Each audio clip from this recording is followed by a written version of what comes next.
I've kept the genre conventions in my media products typically conventional to the horror genre. I have chosen to feature two main locations within my trailer, one being a forest and the other a house. I've chosen to set my trailer in these locations as from researching different films such as Scream, Nightmare on Elm Street and Friday the 13th, I found that these are very common locations for the slasher genre. I use the house as one of my main locations as the antagonist can easily trap their victims, and I also use the forest in the trailer as it shows how the main characters are isolated and lost whilst being hunted by the main antagonist. This is shown on the poster for my film, as I have used an image of a dark forest and layered an image of the antagonist's mask over it.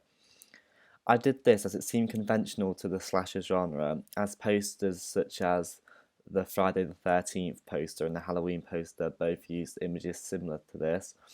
Therefore, I thought this would immediately allow the audience to identify the genre of my film. The props I've used in my media products have stayed fairly conventional to the genre of my film. I've used phallic objects such as knives, which immediately represent the horror genre and connote violence, death, and fear. The knife is often the most commonly used weapon in slasher films, so I have used an image featuring a knife for the main image on my magazine front cover, as this easily promotes the genre of my film, as well as the magazine I've used. I chose to use Fangoria, which is a specialised film magazine featuring films from the slasher genre. I've kept the characters used in my trailer conventional to the genre, as I've only used teenagers for the cast in my film, and slasher films generally have a younger cast as it represents the target demographic that slasher films are geared towards, as they're usually aimed at teenagers and young adults from around the ages 15 to 22.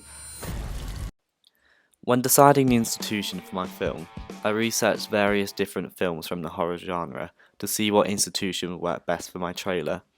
I wanted to ensure the institution was conventional for the slasher genre, as it would mean that they would already have an existing audience who would watch the film, and they would have also already produced successful slasher films.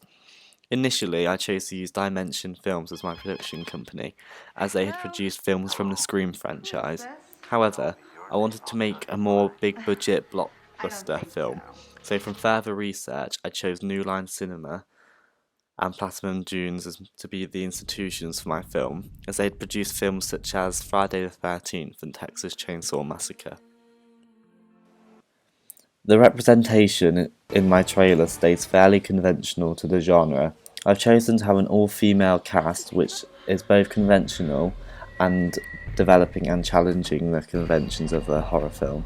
It is conventional to the genre, as in most slasher films there is the final girl who is often seen as pure, and she generally acts as a counter-type as she outsmarts the antagonist and ends up victorious. I wanted to use this convention for my own trailer. However, I chose to develop this by having all my main characters to be female, as women are often seen as being weak and vulnerable. However, having all my characters to be strong females could be seen as slightly unconventional. However, I wanted to do this to make my film more interesting, as well as appealing to my audience. I kept the main antagonist to be conventional to the slasher genre. I chose to have them as a male, as they are often seen as strong and dominant, who overpowers the female characters. This is seen in the majority of slasher films such as Halloween, Scream, Friday the 13th and Texas Chainsaw Massacre.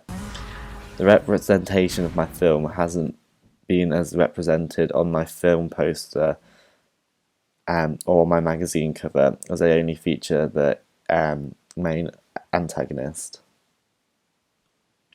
The typography has varied on different aspects of my media products. The type used on my film poster challenged the conventions of classic slasher films such as the Scream movies and the original Friday the 13th film, as they used large, old-fashioned fonts. However, I didn't think this looked effective for my film poster, as it looked more aged and dated. Therefore, from further research, I saw that horror movies generally use a more basic serif font. I wanted to develop this by using this for the title on my film poster, which I thought was more effective for my film. I wanted to keep this font consistent with my other media products.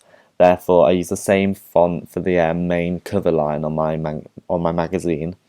However, I slightly adapted it to make sure it stayed conventional for the house style of the Fangoria magazines.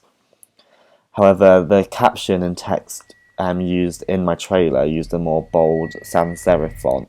As I did this as I wanted the type to look more dramatic and have a bigger impact on my trailer.